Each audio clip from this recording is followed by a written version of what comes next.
26 months ago, I signed for something on a Tuesday evening in a furniture showroom that smelled, weirdly, like microwave popcorn.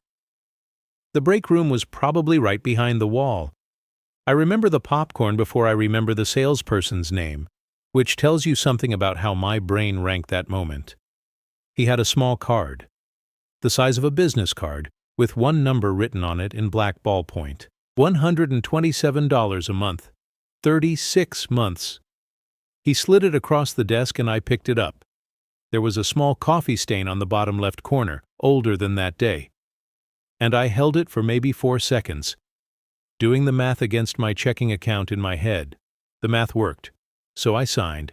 He said, "You'll get everything in the email," with the cadence of a man who says that exact sentence 40 times a week. I did get the email. I did not open it. Why would I? The thing I bought showed up the next Saturday and became part of the room. The 127 came out automatic on the 18th of every month, and after about 3 months I stopped seeing it on the statement at all. Your eye learns to skim past the things that always show up, the same way you stop hearing the fridge. For 2 years and 2 months, that decision was invisible. No missed payment, no collections call, no late notice. Life kept going. I'd describe it as fine. And then, last March, a Sunday morning, around 11:15, my coffee was the cheap one because I was out of the good beans. I opened a blank spreadsheet for an unrelated reason and ended up using it for something else entirely. I started listing every recurring charge that left my account. No plan, no goal, just a column. I named the file Numeros Marco V1 because I figured I'd revise it. I never revised it. The V1 said everything I needed to see. When I got to the line for that thing I'd signed for 26 months earlier, the number wasn't 127.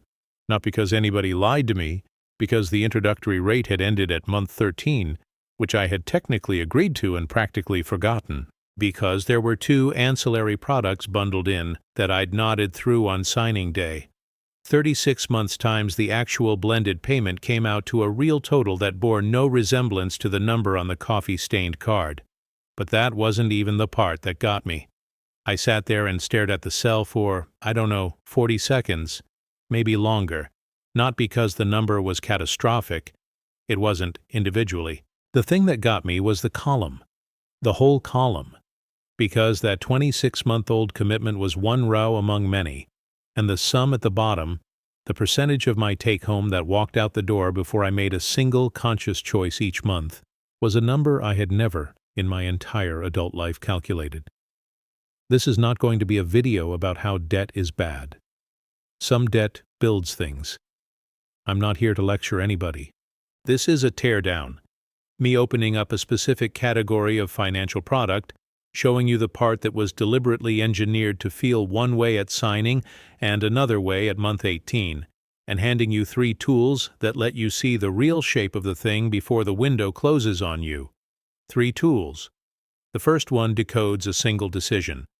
The second maps the whole stack. The third collapses the 18-month delay between commitment and consequence into a 60-second pre-decision check. But before any of that, you need to understand the mechanism. Because the mechanism is the part nobody explains. Here's what's actually happening. Certain debt products, not all, certain ones, are built around a 3-stage activation sequence. I'll say it plainly because the plainness is the point. Stage 1. The honeymoon. The introductory rate.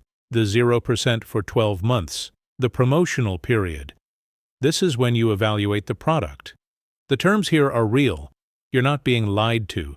You're being shown the version of the product that was designed for the moment of decision. Stage 2. The embedding. The thing is in your house now, or your driveway, or your subscription stack, or your daily workflow. The product has fused with your life. Walking away no longer means just canceling. It means replacing. Replacing has its own cost. Friction, decision fatigue, the tax of starting over. Stage 3. The activation. The promotional rate ends. The real rate kicks in. The number that was always going to show up, the one disclosed in paragraph 14 of a contract you skimmed in a showroom that smelled like microwave popcorn, finally activates. By the time you notice, you're past stage 2. You can't easily walk away. You don't even really evaluate it as a decision anymore. It's just one of the things that happens on the 18th of the month. That's the architecture. 3 stages in order by design. And here's the part I want to be careful about. The stages aren't a scam. Each one is technically disclosed somewhere. The mechanism isn't fraud. It's something harder to defend against. It's a timing problem. The moment you evaluate the product is not the moment the product is most expensive. The product makes sure of that. But this, and this is the part that took me 6 months to fully see, is not where the real problem lives. Not in any single product. The real problem is the stack. Each of those products on my list, the furniture financing, a leased vehicle I'd talked myself into, a couple of installment plans on tech, a quietly grown subscription pile, and a credit card I sometimes carried a small balance on as a bridge. Each one, evaluated alone, looked manageable. Each one had a story I could justify. Each one, in isolation, was not the problem. The problem was that they were all running at the same time, all past their honeymoon, all on autopilot, and I had never, not once, looked at them as a single object, because nobody designs a single screen that shows you the stack. The bank shows you the bank. The card shows you the card. The financing portal shows you that one purchase. The subscription billed quarterly is in your inbox in a month you don't remember. The whole picture is never in one place because no individual party has any incentive to assemble it for you. The accumulation is silent because the architecture of how you see your own money was never designed to make it loud. Okay. Tools. Tool 1. I call it the delayed cost decoder, but the name doesn't matter. What it does is take any commitment a salesperson or a checkout screen presents to you in the format that's optimized for them and translate it into the format that's optimized for you. 4 inputs. You can run it in your head, but I'd write it on a napkin first. First input. Find the post-honeymoon rate. Not the rate today. The rate that activates after the introductory window ends. Write down 2 numbers side by side. The payment you'd make today. The payment you'd make at month 13 or 25 or whenever the rate flips. The gap between those 2 numbers is the first floor of the trap. Second input. Find the true term. The contract says 36 months. Fine. But the thing you bought, does it last 36 months and then disappear? No. The car is still there at month 37. The financing ends. The car keeps depreciating and you'll either refinance, replace, or carry the cost. The true term isn't the contract term.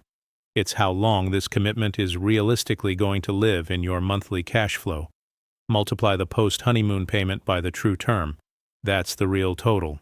Not the contract total, the real total. Third input. The stack integration cost. Pull last month's statement. Add up every recurring obligation. Now add the post-honeymoon payment of the new thing you're considering. That sum, divided by your monthly take-home, gives you a percentage. If that percentage is north of 40, you're not adding a manageable line item. You're adding weight to a structure that's already loaded. If it's above 50, the new commitment is becoming part of why the structure is constrained. Fourth input. The exit cost. At what point in this commitment's life would walking away cost the most?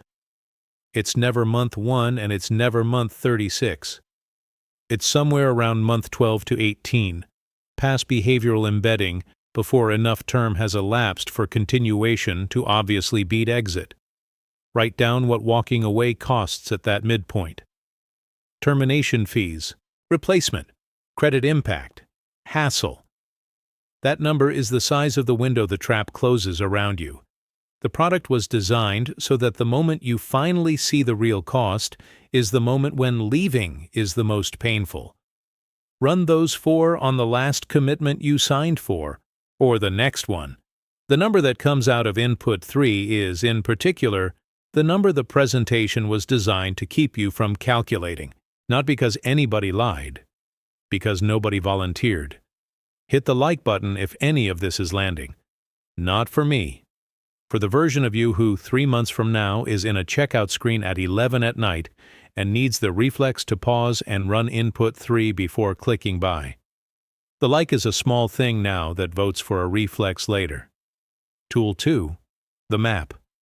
This one is harder, not because it's complex, but because somewhere between the second and third category, your brain is going to produce a small, plausible reason to stop. Watch for it. It'll sound like, I have a general idea of this, or let me come back to this later, or this isn't including the things that are about to end. Those reasons are not lazy. They're protective. The accumulation has been silent because the act of looking at it directly is uncomfortable enough that your brain offers you exits. The instruction is just, don't take them. 5 categories, 1 page, not 5 different apps. Visible fixed obligations first. Rent or mortgage. Car payment. Insurance. The big rocks. You know these numbers. Write them down anyway, because the column has to start somewhere honest. Installment architecture next. Anything you bought in the last 3 years on a payment plan, store financing, 0% for 12, device installments, buy now, pay later. Open 3 months of bank and card statements. Anything recurring that isn't a subscription and isn't a fixed obligation goes here. Most people have not in their lives added these up as a single line. They've thought about each one as a specific bounded purchase. The aggregate is usually a different number than the brain expects. The subscription stack. Recurring charges under $50. This is the one your brain has been calling negligible for years because individually each one is. Pull 3 months. Highlight every charge that appears in all 3 for an amount under $50. Add them. The result will be more than what you'd guess if I asked you cold. Revolving credit float. If you carry a balance, sometimes even as a I'll pay it next month thing, calculate the average balance and the monthly cost of carrying it. This category has the highest concealment in the whole stack, because the product was designed to feel free in the months you pay in full and to normalize the carrying when cash flow tightens, which is exactly when the cost of carrying matters most. Annual obligations divided by 12. Things billed once a year. Memberships, domain renewals, the annual subscription that hits in March and that you forget about between Aprils. These feel free in 10 months out of 12 and create a small shock in the other 2, which the brain absorbs by smoothing instead of canceling. Divide by 12. Add them in. Now sum the whole thing. Then divide by your monthly take-home. That percentage, that single percentage, is the number the silent trap was building toward. If it's above 50, half of every dollar that hits your account is already promised to something before you make a single discretionary choice for the month. Not because you failed at being responsible, because no one ever assembled the column for you, and assembling the column was the only thing that would have made the shape visible. Tool 3, and this one is shorter than the other 2, because once you understand the timing problem, the test almost writes itself. 3 questions, 60 seconds. Run before signing anything. Question 1. What is the actual monthly cost of this thing at month 18? Not the introductory payment. The post-honeymoon payment. The number you'll be paying for the longer half of this commitment's life on a thing you can no longer cleanly walk away from. Write that number down. Question 2. What does my full stack look like at month 18 if I sign this? Take the structural monthly obligation total from Tool 2. Add the post-honeymoon payment from Question 1. Subtract anything that will have ended by then. Run the percentage of income again. If the new percentage crosses 50, you are not deciding whether to buy a thing. You are deciding whether to cross a threshold that will narrow every financial choice you make for as long as this commitment is breathing. Question 3. Knowing all of that, 18 months from now, real rate active, behavior embedded, exit expensive, this payment running alongside everything else in my stack, would I still sign this today? If the answer is no, don't sign. If the answer is, I don't know, don't sign. If the answer is yes, and it's an honest yes, and not a habituated one, then sign. Some commitments really are worth their real cost. The test isn't here to talk you out of debt. It's here to make sure you're evaluating the real product. not the version of it built to be evaluated at the desk with the coffee-stained card. Now back up, because I want you to see what just happened. The trap, when I opened it up at the workbench, was never inside any one product. The product did exactly what its contract said it would do.